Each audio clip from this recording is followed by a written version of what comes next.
Hello, welcome to this session on security implementation.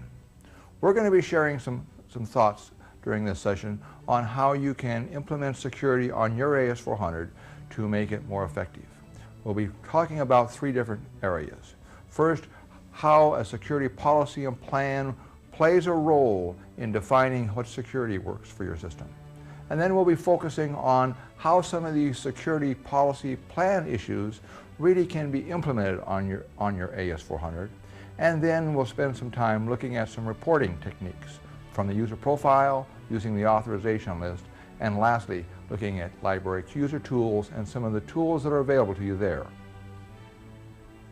During this presentation, I'm going to pretend like I am a security officer at a company, and essentially I have been greeted by the management of the company who tells me, welcome new security officer, and tells me what a great job how much I'm going to enjoy my job, and they always give me an organization chart that tells me the organization, and I'm supposed to understand from that how to secure the system. But during that very first presentation that I'm as a security officer, I can generally tell whether my job is going to be an easy job or a difficult job. The words that you do not want to hear, security officers, is the manager to say, I want you to secure the system. That's like walking up to a programmer and saying, programmer, I want you to write a program, and then walking away. Because the programmer then, what does the programmer do? They write the program of their choice. We're very careful with programmers. We tell them, we want you to write an order inventory program, and the rules for order inventory are such, and this, that, and the other. Why do people think that you security officers are any more self-intuitive to know exactly what the business wants? It's nice if you can have a security policy statement that describes what you want. Because if you have a simple statement that says, I want you to secure the system, boy, as a security officer, now you're in trouble because you don't know where to start. What are the important business resources? You have to make all of these as guesses. And not only that, you may make guesses that cause the system to have too much security. So it is very difficult to secure a system unless you understand the ground rules. And those ground rules really are a security policy.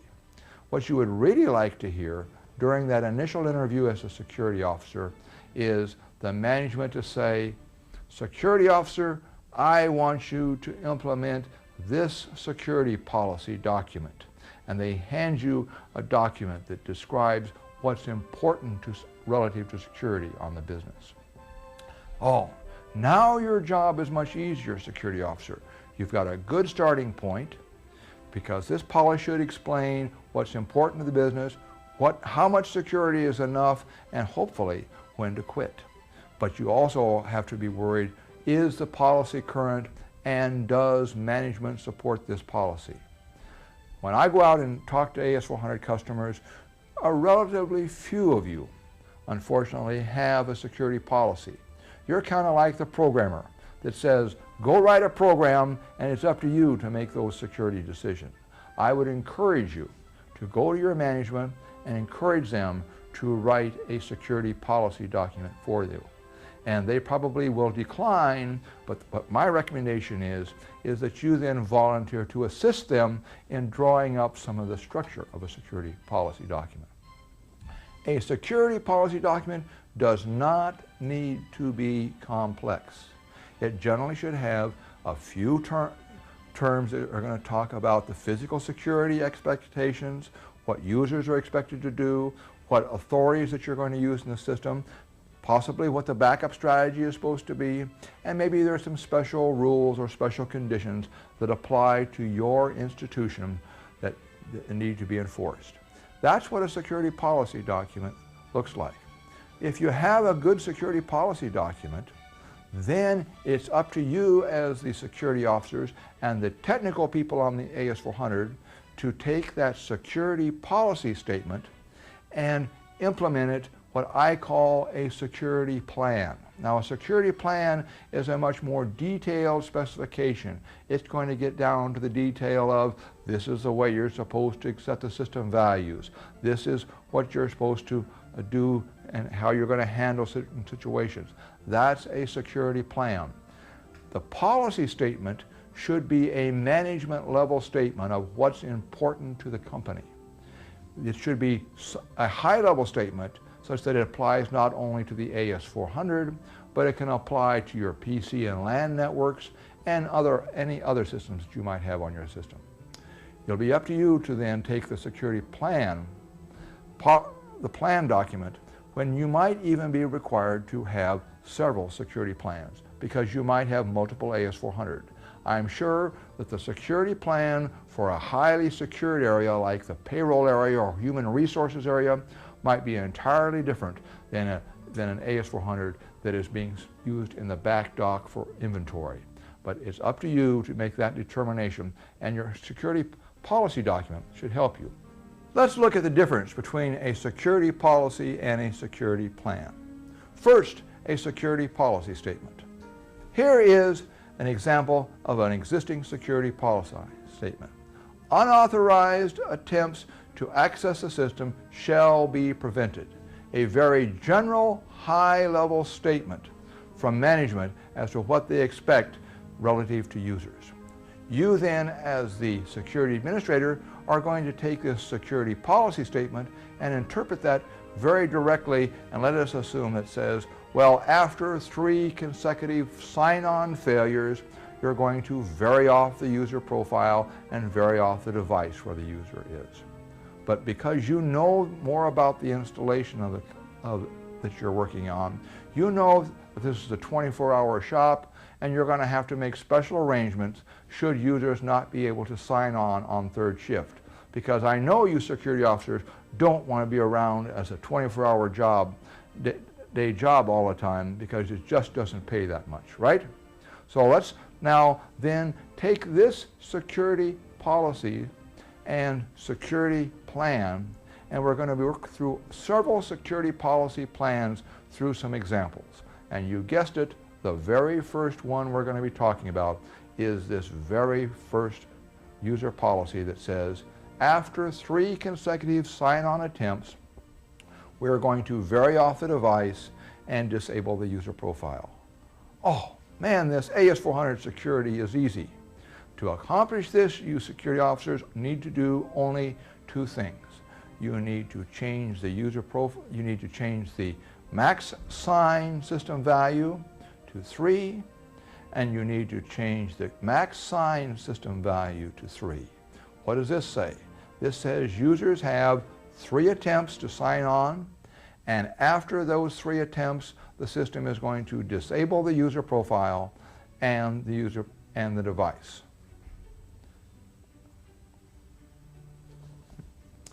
But we have a problem. The problem is, what are we going to do about this special case? Because we want to allow operations to be able to activate the device and user profile should we as a security officer not be around. Well, the operators already know how to reactivate a device. They simply vary the device back on again. But how are we going to allow, let's say, someone like the chief operator to re-enable user profiles?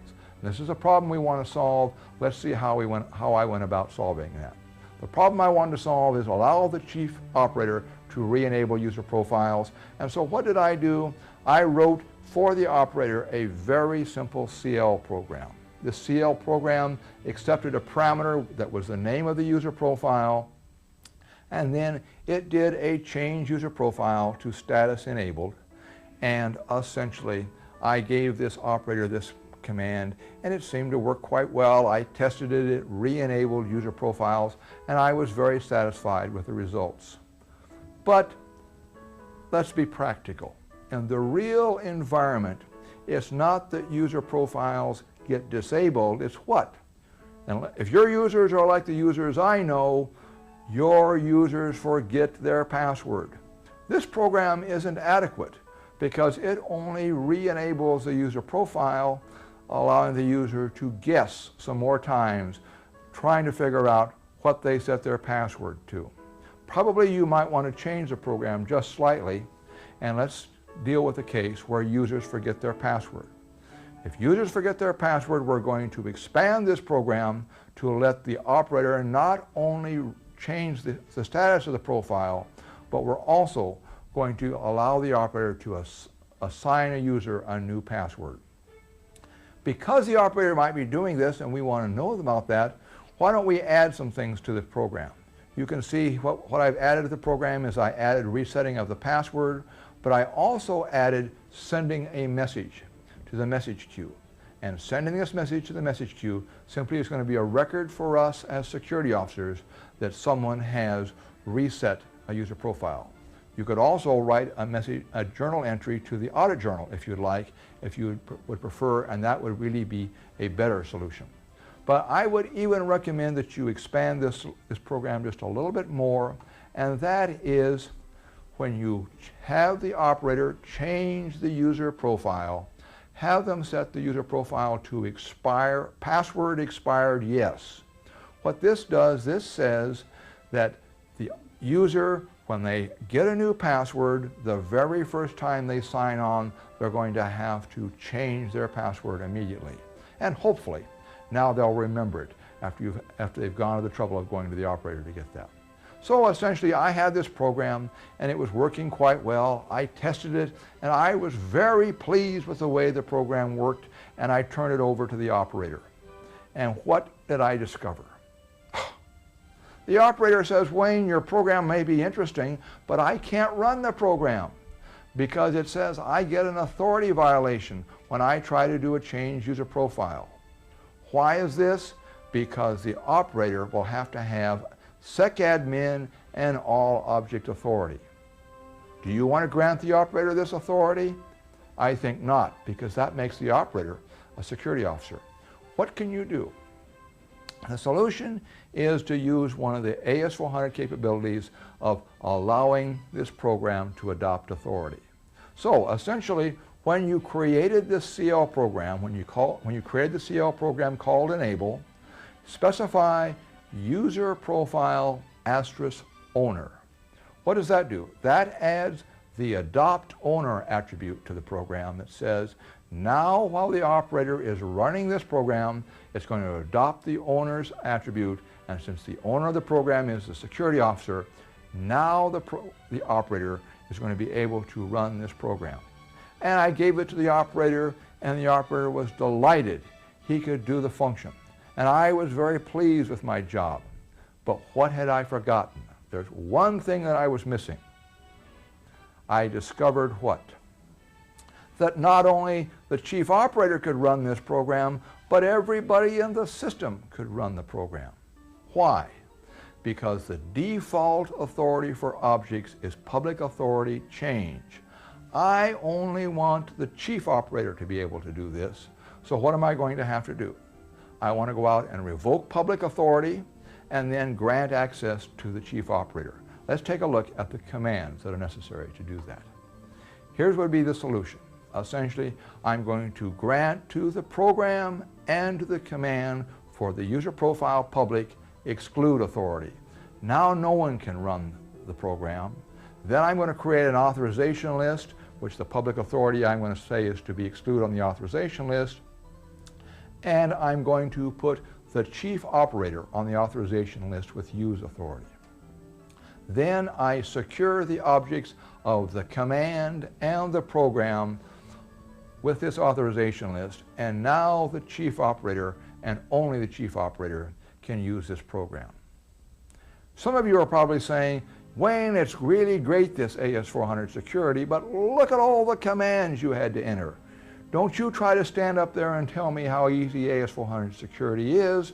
It just is too much work.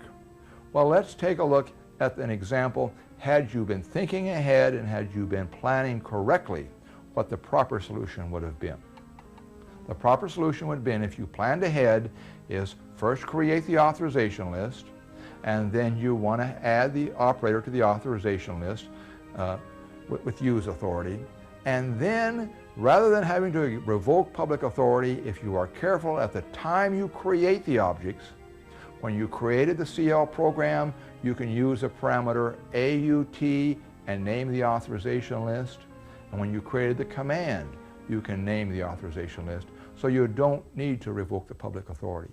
And this would be the desired solution. And so this would be our first solution to our first example. Now some people have asked this question, and I think it's a legitimate question. Wayne, why did you choose to use an authorization list?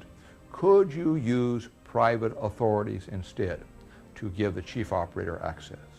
And in fact, private authorities or an authorization list would work equally well in this case. Why did I choose an authorization list? I chose an authorization list because I expect in this business that today it's only the chief operator that wants that access, but 2 months or 3 months from now I'm going to want to give access to more people. And if I've got the authorization list already established for the function, then I can simply add the user to the authorization list, making my job easier. Another question that I was asked is, Wayne, why did you use just the chief operator and not use the group profile for the operators? Well, the answer here is obvious, that essentially, if I only want to allow the chief operator that access, if I gave access to the group profile, then every operator that is a member of that group could do this function. I want to limit this function to just the chief operator. So what have we done? In this very first example, we've controlled the number of invalid sign-on attempts. By setting the system values, we've prevented hackers. We've written a little CL program that allows the operator to re-enable user profiles. We have written program adoption of authority into it because the operator couldn't do the function. And we've used an authorization list. Essentially, we've really got in this very first example almost a summary of AS400 security. And by the way, in case you don't want to write this program, Library Q User Tools, which is a library of sample applications, happens to have a command in it called Enable User Profiles that contains all of this code. It only contains the capability to re-enable. It does not allow you to reset user profile passwords. Some people have said, Wayne, when you're allowing the operator to reset passwords, you're probably giving that operator too much control, because could the operator reset the password of your user profile and then become a security officer? And the answer to the question is yes. Essentially, the operator could go out and, with the way the program currently exists, the operator could change the password of any user profile, including a security officer, to get access to that program. So you might want to, if you're concerned about this, you might want to add code to the application program that prior to allowing the operator to change the user profile, you retrieve the user profile, determine if the user has all object, audit, service, or SecAdmin special authority, in which case you not allow the operator to make that change. And this can be done either on the retrieve user profile, or there is an API available that you can get this information for you. So this might be some enhancements that you might want to make to this application program. Let's now then move on to our second example, and that is an example of timing out in our inactive terminals. First, we need to look at the policy statement. The policy statement that we want to implement is that workstations that have been inactive for over 30 minutes should be returned to the sign-on screen. Again, AS400 security, it makes this implementation extremely easy. For you, security officers, you only need to make 2 changes. You need to change the system value Q inactive interval to 30 minutes, and you want to say the Q inactive message queue system value is to be set to disconnect job. What that will do, that says if a user has been inactive for over 30 minutes, their terminal is going to be returned to the sign-on screen, and essentially they will be forced to sign on again. And I have essentially accomplished everything that I needed to do in order to meet this policy. But then I got a call from the operators in the machine room. The operators in the machine room said, "Wayne, the terminal in the machine room keeps getting signed off all the time. Why do we have to keep signing back on again?" Well, if your business is like the business I work in, you learn that there are certain people you don't make unhappy. That is the secretaries and the operators, because suddenly your work can get lost in the system by accident if they don't like you. So I figured out, what can I do to solve the problem of the operators? I want to time out all of the workstations in the system, but there is a terminal in the machine room. The machine room is locked. The operators don't use it frequently, but they don't want to sign on all the time. How can I solve that problem? Well, I did it as follows. The first thing I did is I created a message queue, which is an object, and let's say this object is called timeout. And then I changed the system value queue inactive message queue. Rather than saying disconnect job, I'm going to name the message queue. What's going to happen now is that rather than disconnecting jobs, the system is going to send the message CPI 1126 to this message queue. That's all that's going to happen when users time out. Well, so that I can time out the rest of the terminals on the system, I am going to, every time I bring up the system, I'm going to put this message queue into break mode. By putting it into break mode, what I'm really saying is, anytime a message arrives on this message queue, I want the message queue to cause the program time 1 to be invoked. And what time 1 is going to do, it's going to read the messages that occur on this message queue, and you can guess what it's going to do. Here is an example of the time 1 program, a break handling program for the message queue. The objective is what? You want to be able to time out all of the workstations in the system except the one in the machine room. And what do? I essentially do a receive of the message, which gets me the data that says what terminal timed out, and then I go out and check to see, is this the terminal in the machine room?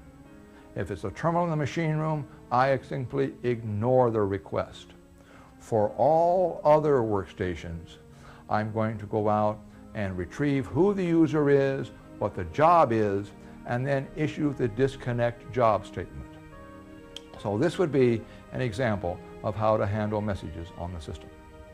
Now, this is a simplified version that you see on the screen right now. In your handout materials, you'll have a more detailed code on how to handle messages, because there are certain considerations you have to be aware of.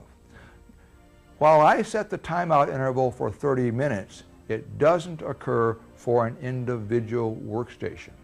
It is actually set to keep the performance overhead of timers running on every job. The system does not set it at the workstation level, but sets it at the subsystem level. So what the subsystem does, every 30 minutes, it goes out and looks to see if workstations are inactive. So you can get clusters of workstations at one time getting access. The next problem we want to look at is, how do we recover lost passwords if a user's lost their password? Well, we explored the case where the operator could reset the user profile passwords, but let's say we have put that block in where the operator can't reset the password of the security officer. And unfortunately, let's say that you, the security officers of the AS400, happen to be the person that has lost their password. What are we going to do if the person that has the capability to reset passwords has lost their passwords? Well, this presents a problem to us, and there are really 3 solutions. Let's take a look at each one of them. The first solution is the IBM Dedicated Service Tools, or DST, has the capability, by entering the DST password and selecting proper screens, that you can go out and you can reset the password of the user profile. But what does this require? This requires that you know the DST password. And if you, the security officers, have lost your own user password, you may very well have forgotten the password of dedicated service tools. So option number one is not very feasible. There is another option, and this is the option of going to IBM and saying, IBM, we have lost our passwords on our machine. Would you please come in and break security on our machine for us? And IBM will say, we will gladly do that, but we will require two things. Number one, it's going to cost you money. IBM never gives anything away anymore. And number two, they require a letter from a chief executive officer or a director of the system that essentially says, we authorize IBM to come in and break security on our machine. Security officers, this is not a very good plan for you to have to go to your security director or your chief executive officer and say, Mr. Chief Executive Officer, please write this letter asking IBM to break security, and by the way, IBM is going to charge you for it. This is not good for your careers. Let's look at the third solution, which is have an alternate or backup plan. Many of you already have other users that are security officers, and that is one potential backup plan. But here is a very simple backup plan that I think works quite well. What we're going to do is we're going to create another user profile. Let's call this user profile CEO for Chief Executive Officer, or this could be the director of your system. Essentially, you're going to create this user profile, make this a user profile a member of the security officer class, assign it a password, give this user profile an initial program, and you see before you the initial program.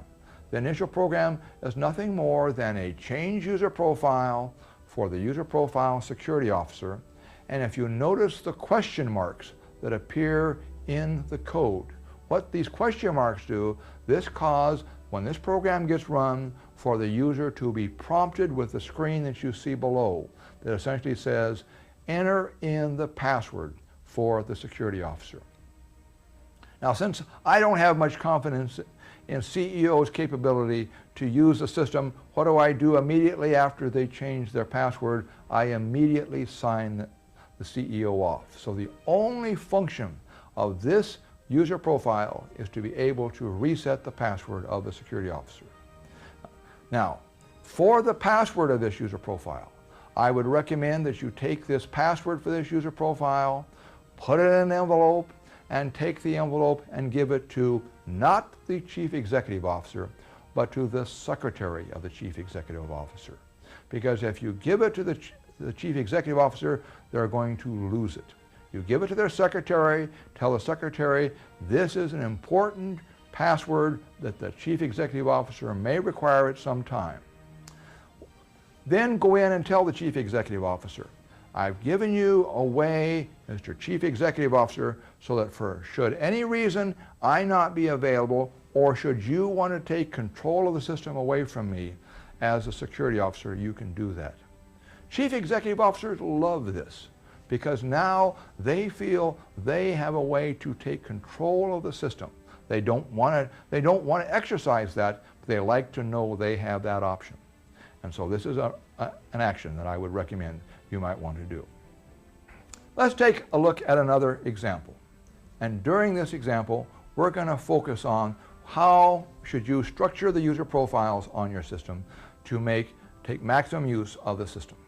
First, you look at your organization chart, and we see we have two major functions, the sales function and the manufacturing function.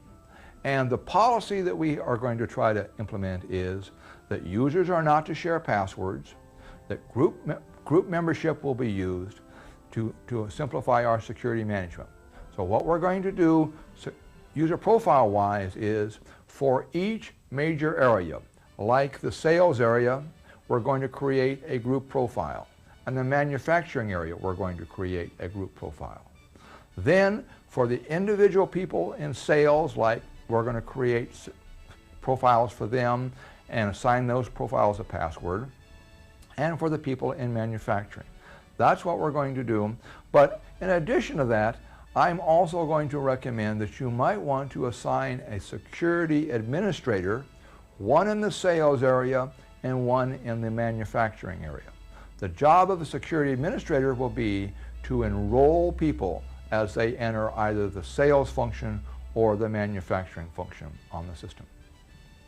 Let's take a look at what you need to do as a security officer in order to set this up. First, you sign on as a security officer and you use the create user profile to create the manufacturing user profile. When I do this, group profiles, I assign a password of none. And then I'm going to create the user profile for the administrator in manufacturing. I do assign this profile a password, make this user profile have special authority of SecAdmin so this user can enroll users. And then I'm going to transfer ownership of the group profile to the administrator. And then the next step is essentially you're going to want to give that group profile in manufacturing the necessary authorities to do the normal manufacturing tasks. While this is shown as just one command on this screen, it really represents several functions and several commands, and so it's a little more complex than it is shown here. The grant object authority command that you see in the bottom really is going to need to be repeated for each of the objects that you're going to give access. And so this is not as simple as one command, but needs to be several commands. But this is essentially all you need to do. Well, not really all you need to do, but let's pretend like for right now that's all you did as a security officer. Because now it's the task for the administrator to sign on. And all you need to do is tell the administrator their password and tell them to enter in this very simple CL command of about 10 parameters and lots of character strings. Repeat this for every user on the system. And what's going to happen? Well, very likely that administrator is going to look at that CL command and say, you have to be kidding. I am the person that's in charge of manufacturing. I'm the manager of manufacturing. This computer stuff is just beyond me. I'm not going to do that. It's just not reasonable for me to type that in. And I would agree with them. And probably you don't want to type them in for another reason, because there are so many characters that they'd have to type in. The likelihood that they're going to get it right again and again for each user they have to enroll is very, very slim. So let's look at what you might do to make this a very usable interface. What you're going to do is you're going to want to hide the complexity of security and simplify security administration by giving this administrator a menu. And on this menu you're going to have menu choices. One of the menu choices is menu choice number 3. If the administrator picks menu choice number 3, then it gives the administrator another screen that says, give me the name of the user profile you want to create and a little bit of text description about who the user is. That's all the administrator enters. And then the CL program that you see below is actually the program that sends out that screen, receives the name of the user and the text, adds this to the create user profile command, and actually creates the profile for the user. This makes a very easy to use interface, and you probably can convince the manager of manufacturing that this is a reasonable thing to do. And you probably will want to add other options on the menu, such as option 4 to resetting passwords if users have forgotten their passwords, and we had an example of that program that we gave to the operators, or removing a user. Removing a user would be very similar to the example we have here, the difference being rather than doing a create user profile, you would do a delete user profile. So we've really simplified security administration and set up our administration. Now, I get several questions and people ask several questions. Why did I want, what are some recommendations about object ownership? Essentially, the individual users, like the salesman, I recommend that they transfer ownership of objects they create to their group. And this was done on the Create User Profile, saying owner asterisk group profile. So all of the salesmen, I'm going to have them transfer their objects to their group profile, the group sales. The same will be true of the people in manufacturing. I'm going to have all of their objects that they create transferred to the manufacturing group profile. But I'm making a special exception. I do not want to transfer ownership of objects the administrator creates to the group profile. Why not? Well, let's first think. What types of objects does the administrator create? The administrator creates what? You're right, user profiles. The administrator creates user profiles, and I do not want one user to have authority to other users' user profiles. Because if a user has authority to another user's profile, then they can sign on or submit batch jobs as that user.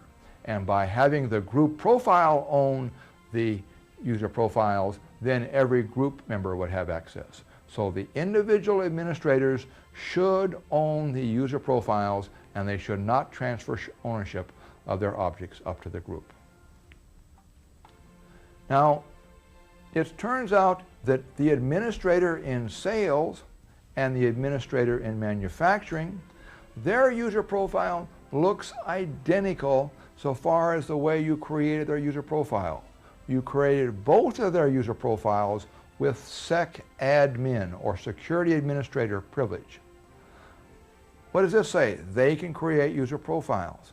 But essentially the question we need to ask is, can an administrator, maybe over in the sales area, go out and modify or create a user profile in the manufacturing area?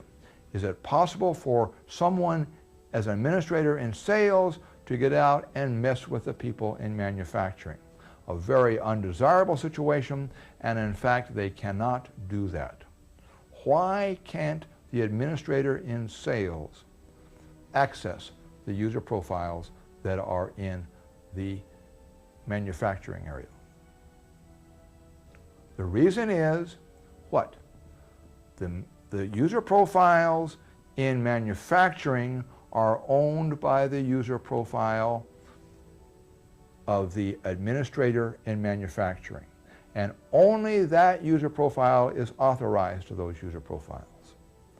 The administrator in sales has no authority to the user profiles in manufacturing. And the reverse is also true.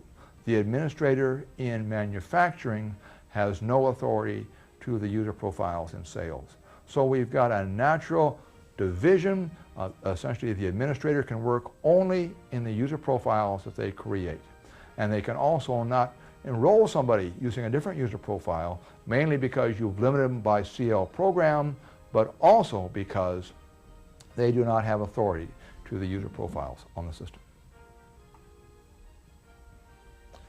Some people have suggested saying, Wayne, this is a lot of work. Why didn't you use a much simpler technique? Why didn't you use the IBM command work user profile? Work user profile, if entered by an administrator, in this case a manufacturing administrator, would list all of the user profiles in the manufacturing area for that user profile. And IBM was very kind to us. They gave us option 3 to copy a user profile. And rather than you writing all these CL programs, why don't you just create a model profile that the administrator can copy?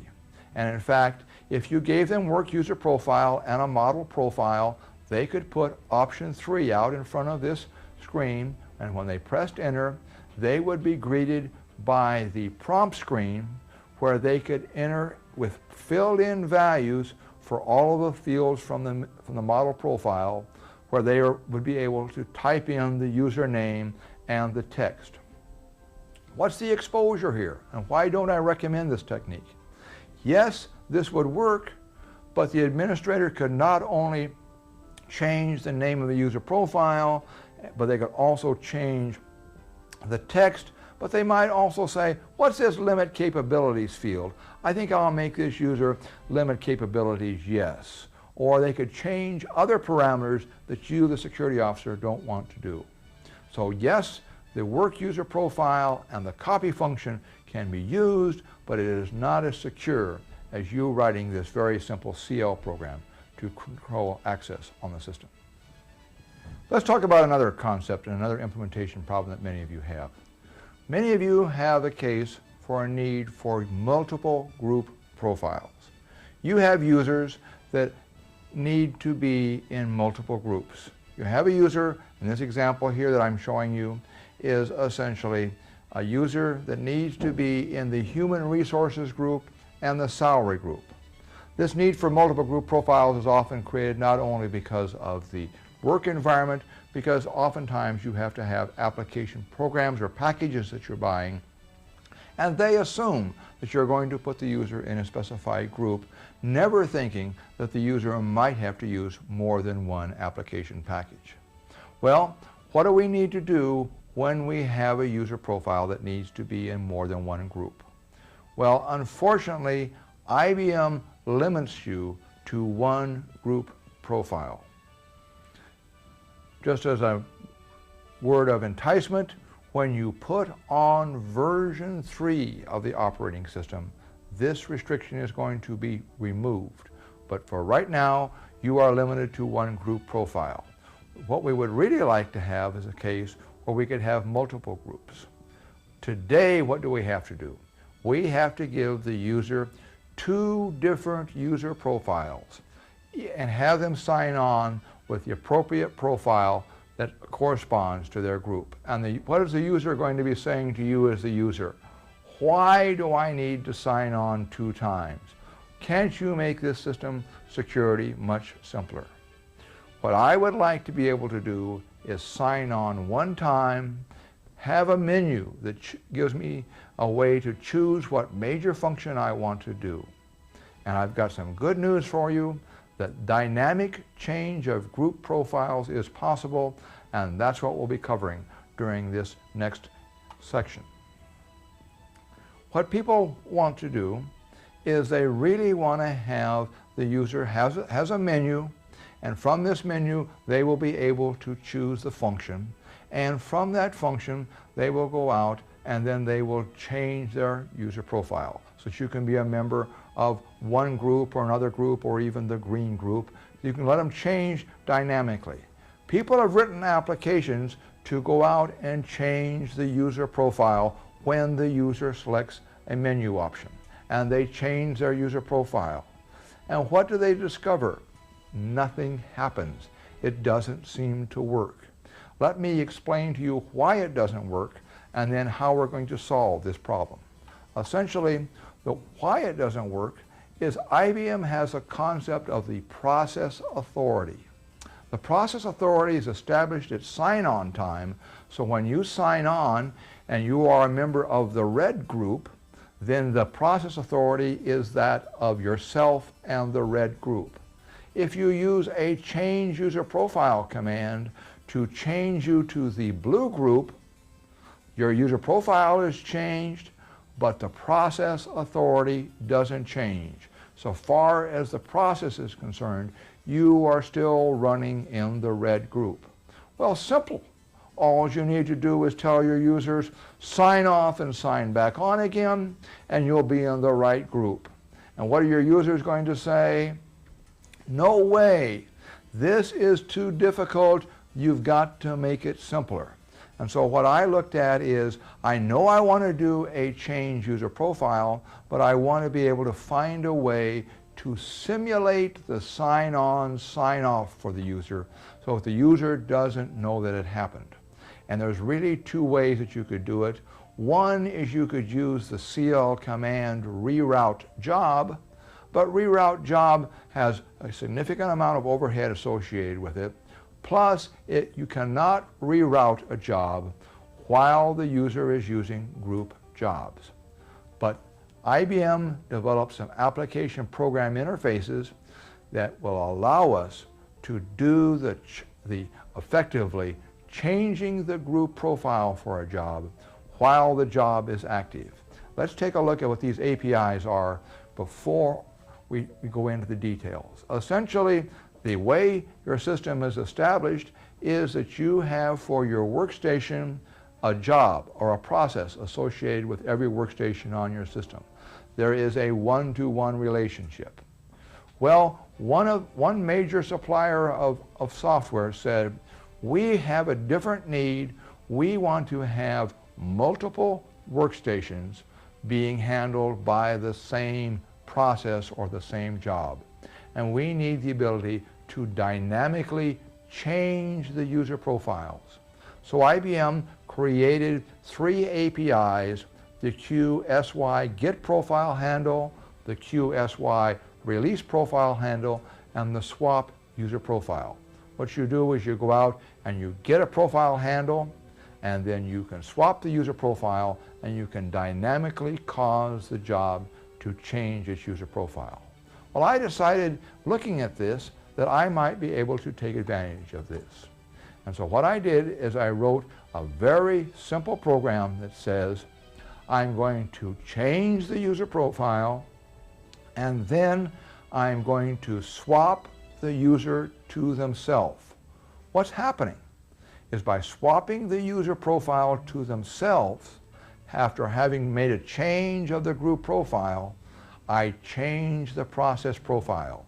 So if you were in the red group and you changed the user profile to become a member of the blue group, and now you go through this swap process, then your process authority also recognizes that you're a member of this group.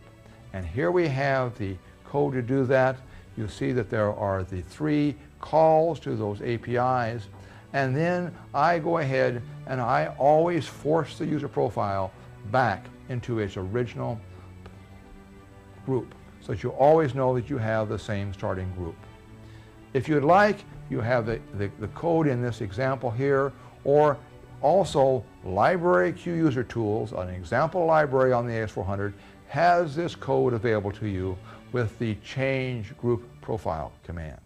So now you have a way to have dynamic group profiles on the AS400, so you are no longer restricted for users are limited to one profile. Essentially, users are still limited to one profile, but it turns out you can dynamically change this as users run. Let's then look at one of the last examples that we want to talk about, and that deals with how do I protect spooled output on my system. And first we need to look at our policies. Our policy that we want to implement is we only want users to be able to view the files they create. I don't want one user to be able to view the files for another user. And I have a very, very sensitive output, the payroll output, that I don't want anyone to view other than the people that create it. And let's see how I can restrict that best. So I got really 2 things I need to solve. I need to restrict the payroll output, and I need to limit users to their spool files. That's the policy I want to implement. Let's take a look at both of these. First, the policy of saying, how do you protect very, very sensitive output? Spool files are not treated as objects on the AS400. Therefore, you cannot secure individual spool files. But what you do rather is you secure the output queue where you store the spool files. And the way you create that output queue determines who has access. For the spool file, or for the payroll spool file, you're going to want to create the output queue with the following attributes. Display data no.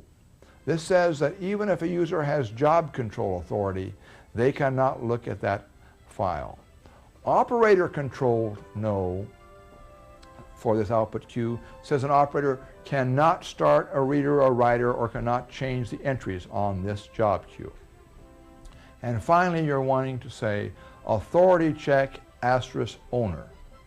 What this really says is access to the files on this payroll spool queue is going to be limited to the owner of the payroll spool queue, and obviously anybody that puts a file on that queue, they can view only their files. So we've really accomplished our first objective of limiting output with one major restriction. If you have given users spool control authority, this is a special authority that is checked before checking access to the output queue, and if a user has spool control authority, then they can view the output queue. So you do not want to give users spool control authority on the system. Also, users that have all object authority and don't have spool control authority, while they don't have enough access to view the spool file, they do have adequate access to be able to go out and change the output queue so that they can view that output queue. But we now have answered our very first example that we want to talk about relative to spool. Now, I would not recommend you use this authority check asterisk owner and restricting displaying of data and operator controls no for all spool queues, only for the spool queues that contain very, very sensitive data. Let's spend just a moment and look at our second spool example, and that says we want to be able to limit users to view only the spool files that they create. And for your end users, you're very likely to create a menu for them that says do the work spool file user asterisk current, and this is going to show the users their spool files that they created. And essentially it seems to work quite well, and the IBM attention key will also allow them to have by default a menu that would have very similar characteristics. But I discovered a problem. Our policy was the users could only view their own spool files. And this work with spool files function does exactly what I wanted it to do, except my users discovered that on the work with spool file command, there was a command key F22 that let them go out and look at other output queues. So while they were looking at their spool files, they could hit function key 22 and go out and look at other users' jobs. Just the thing I wanted to prevent, and so I began to ask the question, how can I, on the work with spool file screen, get rid of function key 22? And so looking at the screen, I said, well, IBM's put a lot of work into this. I don't want to write the APIs to do this. What can I do to prevent function key 22? Well, obviously, IBM is not going to change their screen for me, but fortunately, IBM, when you hit function key 22, is going to issue the work writer command. I checked that out, and they talked to you about that in the documentation. When a user presses function key 22, IBM actually issues the work writer command. Now we have the clue that allows us to restrict this function. Because essentially what we're going to do is we are going to take the public authority away from the work writer command, and we're going to restrict that from most users, giving it only to selected users. And let's see the technique that we're going to use. Essentially, we want to prevent using the access to this command. So what are we going to do? We're going to revoke the public, we'll create an authorization list, we'll add users, and then we'll add objects to it. Essentially, the command to change the authority to the work writer command for the public is the grant object authority command that changes the public authority to exclude. Then we're going to create an authorization list. And let's say this authorization list is named commands, what that's going to do, and we create the authorization list with public authority exclude. We now have an authorization list with just the owner and the public authority on it. We'll add to the user, to this authorization list, those users like user 1 and user 2 that we want allow them to use the work writer command. Now, this authorization list at this point essentially is not yet functional because we don't have any objects secured by the authorization list. The last step will be to add the objects, and we're going to use the grant object authority command for the command work writer, and we're going to add that to the authorization list. When that is added to the authorization list, now users other than user Evans, user 1, user 2 will not be able to use function key 22, and we have restricted the function as desired. So this concludes our example of presenting you examples of how to implement some of the common security needs on your system. Let's now move into the next and final section on how do you as a security officer do reporting. What we're going to look at first is how do you report on user profiles, how do you handle auditing, and finally then, what are some of the key user tools that you have available. First, talking about user profiles. When you're talking about user profiles, essentially what do you want to do? We have the advantage built into user profiles that IBM provides us the display user profile command with the feature of creating an OUTFILE. What an OUTFILE is, and it gives you the list of the data in the user profile, and the command display user profiles * all type basic to an OUTFILE gives you all the data for all the user profiles in your system. Here's how that command might be used. Essentially, you would do a display user profile to a database file, collecting all the information on the user profiles, and then essentially you can use a query to generate an example report like you see here that essentially says, I want to see a report of users that have limit capability yes. Other example reports that you might find useful is I want to find all the users that have command line access, like this report here, or I want to know profiles that haven't been used for an extended period of time, or profiles that are not using the system values for control, or user profiles that have different special authorities.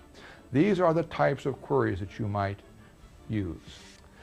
Now, let's just take a minute for those of you that aren't familiar with query to take a look at how you can use query to generate these reports, because query is a very powerful reporting language that's available to you on the AS400. Essentially, what we're going to do via this function here is we're going to want to collect the data, and let's take you through some screen flows. On the main menu, let's enter that display user profile for all user profiles to an OUTFILE, and let's put this in the OUTFILE called all user profiles. So what the system is going to do is going to go out and collect into this database file all the information. And then you're going to use the command work query that's going to start up the query function for you.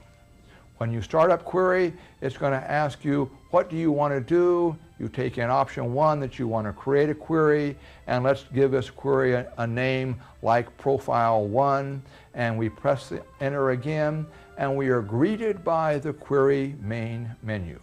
And IBM pre-fills in the very first option that says, go out and select which files you would like to run the query against.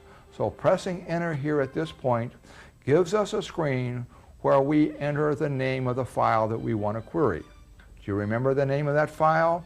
It was all user profile. So you type that name in, and when you press enter there, then the screen comes back and it gives you the name of the record format so that you know that file is out there. Pressing enter one more time brings you back to the main query menu. From this main query menu is where you're going to select the different functions that you want to perform. And the first one we're going to choose is we want to select some fields out of this file that we're going to generate a report on. We do that by placing a 1 in the front of that column. Doing that, and we press enter, we are suddenly greeted by a wonderful list of all the names of all the fields in this file. And my general reaction is when I see this screen is, that's just great, but what do these fields do? These names don't help me that much, but look what function key 11 does. If we press function key 11 on this screen, what we get is rather than all of the field names being listed, we remove 2 columns of field names and add descriptive text. And this descriptive text is adequate then for us to know what these fields do. There's a more indication on the screen indicating that we can use the roll keys to view the other fields. Now what you're going to do at this point is you're going to say, what data do I want to include in my report? And you include data in your report by putting numbers out in front of the fields that you would like to select. And so I went through my report and I selected several fields that I wanted to have in my report, and the number that I put on the field says what's its relative order in the report, and so I happen to assign my fields in orders of 10, and this is the way the report came out. At this point, then I cheat, and probably some of you system managers that know query will be concerned. I want to know what the example report looks like at this point. I simply hit function key 5 and immediately generate the report. And I see the report at my workstation with just these few steps. And I did a little looking at the report, and I decided there were some fields I didn't want, and I wanted some fields changed just a little bit. So I blanked out some of the fields so they no longer appeared on the number in front of the field, so it no longer appeared. And I even went back and I rearranged one of the fields so that the date field had slashes between the month, day, and year by generating the report, a result field. But essentially, the concept of query here is you're going to select the fields that you want to use. Then essentially, having done this, then you're going to be able to hit Command key 3, and this brings you to the screen that says you're ready to save the query away. You're going to say where do you want to run the query. You can choose to run it either interactively or in batch. Generally for user profiles, running it interactively is not bad because there's very few user profiles on the system, normally less than 1,000 or 2,000. Not a lot of records for query to handle. If it's a large file, do not run query interactively. I always recommend that you put a descriptive text with the query when you create it, and then you're going to store this query away, and you're going to generate a report that looks something like you see here, where you have the list of users, their authorities, and the fields that I selected in the query. And for those of you that look at this report carefully, you're probably going to say, oh my gosh, look at all the users that have all object authority. And you might have guessed this happens to be an IBM development system where the system is running at level 20 security and everybody has all object authority. Not a very secure system. But essentially, this is the way you might use query. I strongly recommend that you take advantage of query and some of the functions it can use. One last thing relative to reporting on user profiles. One of the things that you as system managers often are asked is, how does security change on your system? And if I were to ask any of you, has security changed over the last 6 months? Most of you will say yes. But if I ask the more difficult question, how has security changed over the last 6 months? You will probably say, it's changed a lot, Wayne. But I say, what has changed? Wouldn't it be nice if you could generate a report of changes to user profiles? Well, you can do that by essentially, if you have saved this file of the user profiles data from 6 months ago, you can collect the data from today. You can use the power of AS400 query and database to join these two files together and generate a report of differences. This is very helpful. So rather than having to look at all the user profiles on the system, you see only the user profiles that are different, such as different initial programs, different initial limit capabilities, or different user class. And this is a report that you can generate using query on the AS400. So this is one of the reporting techniques that we've talked about, is reporting on user profiles. We've just seen how you can use query to generate reports off the user profiles. Now let's look at another major reporting source. In addition to displaying the user profiles, the ability to use the audit journal. And the audit journal is a very powerful feature for you to use to record what's going on in your system. And we're going to start from the very basics. Let's simply set up and start auditing, and we'll start auditing and go through the steps. First, we're going to create the objects that are necessary. We're going to turn on auditing on the global and the user level, and we're going to turn on auditing on individual objects. The individual object auditing is only available if you're using version 2 release 3 of the operating system. And then we'll do some very simple analysis of how you can do reporting using your audit journal. So what do you have to do if you want to set up auditing on your system? Starting auditing is not difficult. The very first command you're going to want to use is you're going to want to use the create journal receiver. What create journal receiver does is this creates the receiver where the audit data is stored. Now, the receiver by itself cannot be used. You must then create the journal itself. The journal, you use the create journal statement, and the journal must be named in library QSYS Q audit journal. You name the journal receiver that we created up in step 1, and if you'll notice, for both the journal and the journal receiver, I had them created with public authority of exclude. For the journal receiver that I created back in step 1, notice that I used a 4-digit number when I created this journal receiver. That is because there is the capability to change journal receivers that we will see later, and have the system automatically generate a new journal, and it's going to append a 4-digit number. So let's start the very first one off with a 4-digit number. So you go through steps 1 and 2. We've created the journal and the journal receiver. We now have the repository that is necessary to hold the audit data.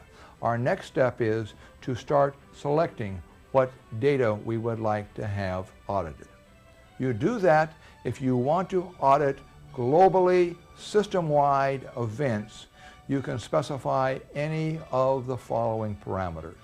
You can ask for authority failures, for the creation of objects, the deletion of objects, information about every job that starts on the system, or you can ask for changes to the management of objects when objects are renamed or moved, or changes to the system distribution directory with office services, or you can ask anytime a program that adopts gets run, I'd like to know about that.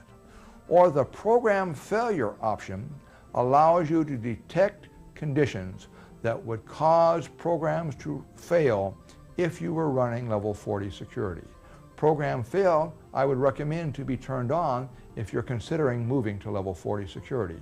If you're already at level 40 security, there is no need to turn on program fail because your applications are already enforcing this check, and that auditing is not necessary. You can audit the print file data, which is going to say, I want to know all the printing going on. I can audit the save restore operations, or any security changes that occur in the system, any service accesses, any time anybody changes a spool file, if I say spool file data, or managing the system.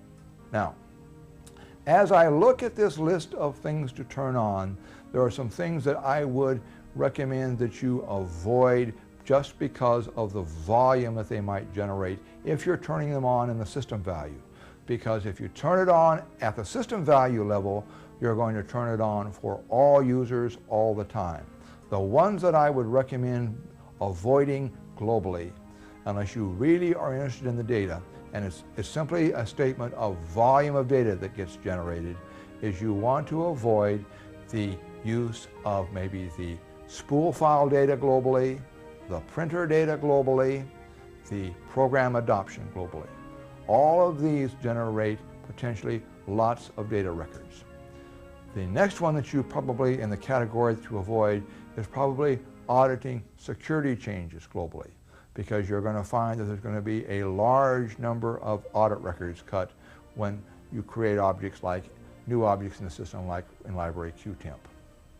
Now, in addition to specifying things in the audit level system value, you have these same parameters that you can specify not globally at the system value, but you can specify them at the individual user profile.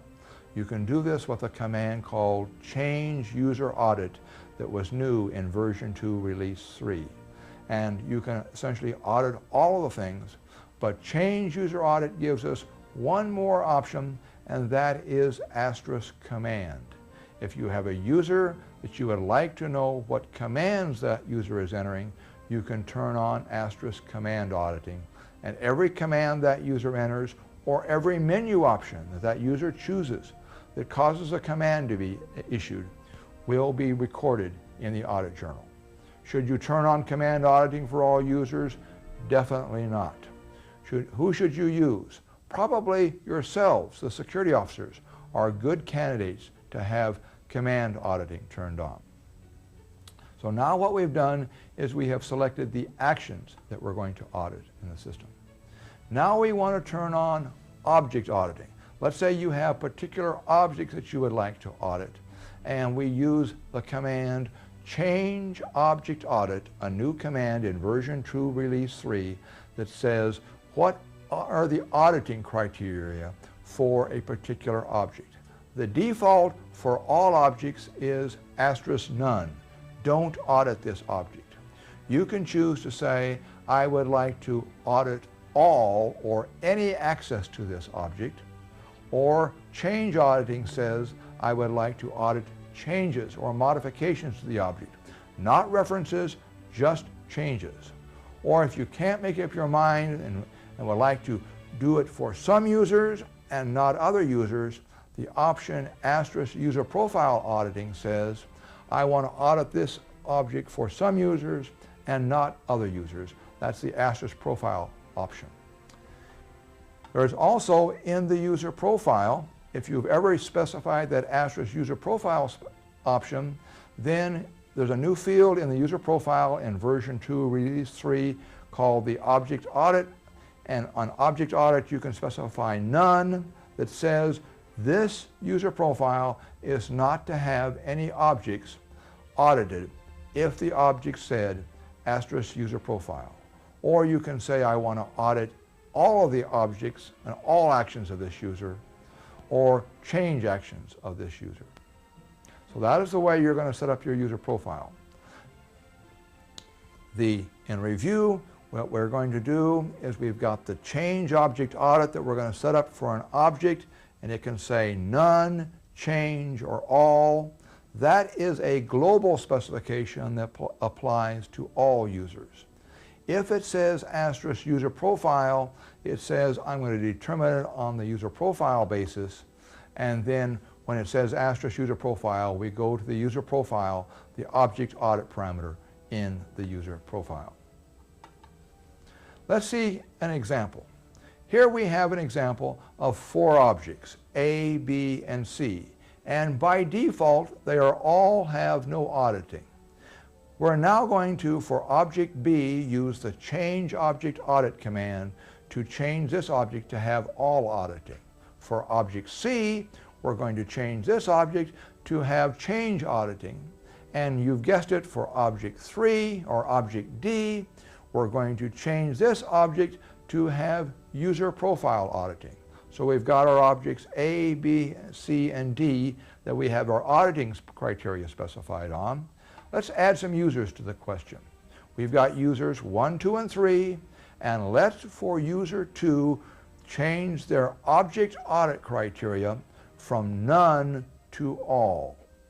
And for user 3, let's change their user 3's object auditing criteria from none to change auditing. So now we have our auditing criteria for objects set in the user profile and set in the objects. Let's see if you can work out with me how these objects are audited. First, here is object A. What is audited for each of these users for object A?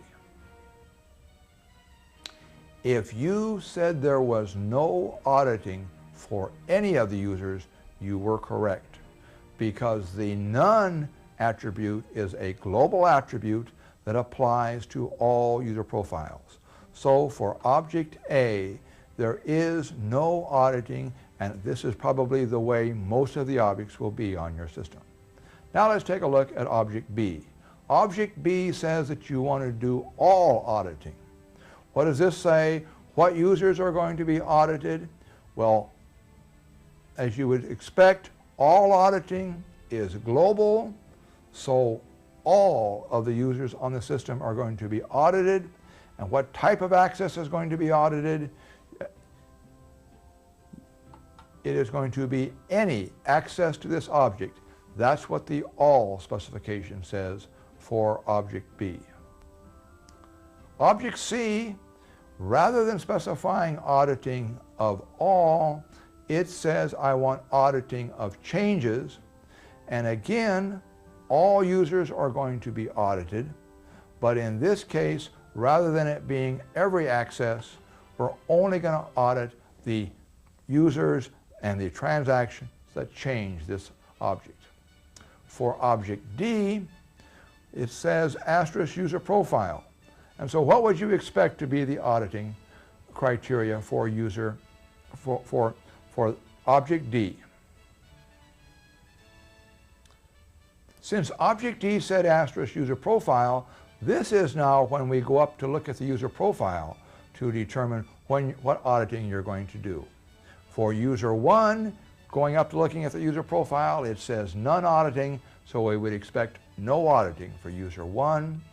Looking at user profile 2, we see that it has all auditing, so we're going to audit any access to this object for user 2. And user 3, it turns out they've got just change auditing, so only modifications are going to be audited for this user. So this table that we see here is really a very good summary for how object auditing occurs in the system. A question that I frequently get asked is, Wayne, how many audit records get cut? Well, it depends upon the object. For database files, the system only writes an audit record when you open the file. So when you open a file, based upon your open intent, then the appropriate audit record will be cut if you're auditing the object. For other objects, let's say a data area or a program where we don't have the concept of open, every time you reference that object, if you have auditing turned on, you will have an audit record cut. So you want to be careful that you don't overuse auditing on your system. We have seen how you have set up the object auditing for existing objects using the change object audit command. But how about new objects that get added to your system? You're not going to be around to enter the change object audit command when the new objects get introduced. So IBM gave you some aids for you to be able to establish the auditing criteria for objects as they get added to the system. It consists of two fields. One, every library has a parameter called the create object audit. The default for all libraries points to a new system value called the create object audit system value. The way these work is, by default, every library in your system, when you install version 2 release 3, has its library system value set to asterisk sysval, and the system value create object audit is set to asterisk none.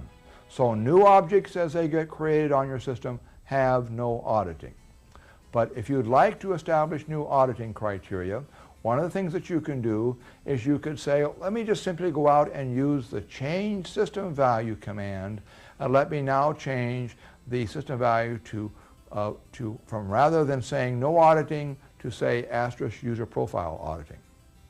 What this says is, as you create new objects, not existing objects, but new objects in the system, like creating into the program 1 into the manufacturing library, the system goes up to the manufacturing library, sees that it says asterisk sysval, goes up to the system value, sees asterisk user profile auditing, and for this program number 1, what you're going to have is that this object will have asterisk user profile auditing turned on.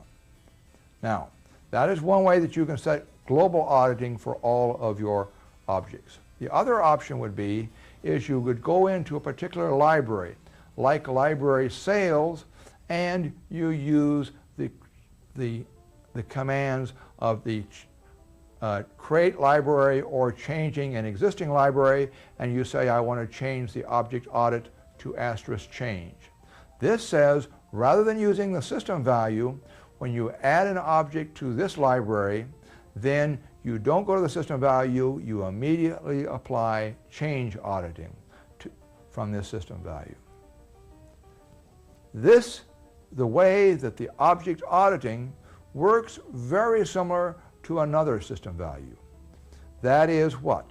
The system value that's used for public authority. The Q library create authority and the use for public authority and the structure of the system value and a library attribute create object audit work identically the same. So if you understand the way public authority works on libraries, then you now understand how the auditing of objects works. What we have done now is we have set up the auditing on our system for the objects and for the users and the events that are going on in the system. It turns out on our system at version 2 release 3, even though we have set up this auditing, no auditing is taking effect because there is one more system value that we have to set on. This is the Q audit control system value. Its default is none, so even though you've changed the attributes of the objects, you're not auditing any objects, but then you can turn on and you can selectively do either doing object auditing or doing action auditing, or if you use the change system value, you can turn on both object auditing and auditing of actions by setting both of these system values on. What's happening now, having done this, we have now turned on auditing. We've created the object, turned on auditing, and the system is beginning to audit. What's happening is, as the jobs run in the system, they are creating audit-related events. And these audit-related events are either ignored or they are recorded in the audit journal. Now, what's happening to that audit journal as it records events? That audit journal is growing and growing and growing in size on your AS400. And if you are not careful, this audit journal will grow and grow and grow until it completely consumes all of your AS400. Now, most of you don't want this to happen, so you're going to want to be able to control the size or take action on the audit journal. Let's talk about what are you going to do to keep your audit journal from growing too large. Because I happen to have been on one customer system. It was a rather large system, and they had no less than 3 gigabytes of data in their audit journal. Not really very effective use of their AS400 DASD space. I would recommend a more frequent change of the audit journal. The way you change your audit journal, and I would recommend this change either be done on a weekly, monthly, or even a daily basis if you're generating lots of data, you use the AS400 command change journal, you name a journal receiver, Q audit journal, and you say journal receiver asterisk gen. What does this do? This changes the journal receiver AUD14 that it was active. It's going to make it inactive. It writes, but the last thing it does, it writes an entry here that says the next journal receiver is going to be AUD15. It creates journal receiver 15, AUD15, and the first entry it's going to put in is a pointer back to the journal receiver 14, and now new audit data is going to get stored in this journal receiver. what are you going to want to do? You're going to want to process the existing journal receiver. My recommendation is that you save the journal receiver off to magnetic media, and I recommend that you use a special save, perhaps even special tape cartridges or special reels, so that you know that this data is journal receiver data and should not be rotated or lost. You probably should keep the journal receiver around for 2 to 3 years. You do this with the save object command, and you name the journal receiver and what object type you're trying to restore. So now we've got the data saved for posterity, and the reason I want you to keep it around for 2 or 3 years is maybe you'll want to come back after an extended period of time and say, what did that user Evans do when they were on my system? If you've kept a good audit records and saved the audit journals, you can restore that information and extract that from the journal. The next step is you're actually going to want to process the data and create reports. But so I don't forget about it, let me talk to you about the last thing you want to do, and that is you want to get rid of the journal receiver. You do that through the delete journal receiver command, and that essentially deletes up the data that exists on your journal receiver and on your storage. So now we're ready to move on to the phase of processing the audit data. The way you always process the data from a journal receiver is you're going to use the display journal command. The display journal command has 2 options. You can either send the output to the screen, or you can send the output to a database file. Generally, you're going to be using the database file, but let's first look at what you might see if you sent the audit journal data to the screen.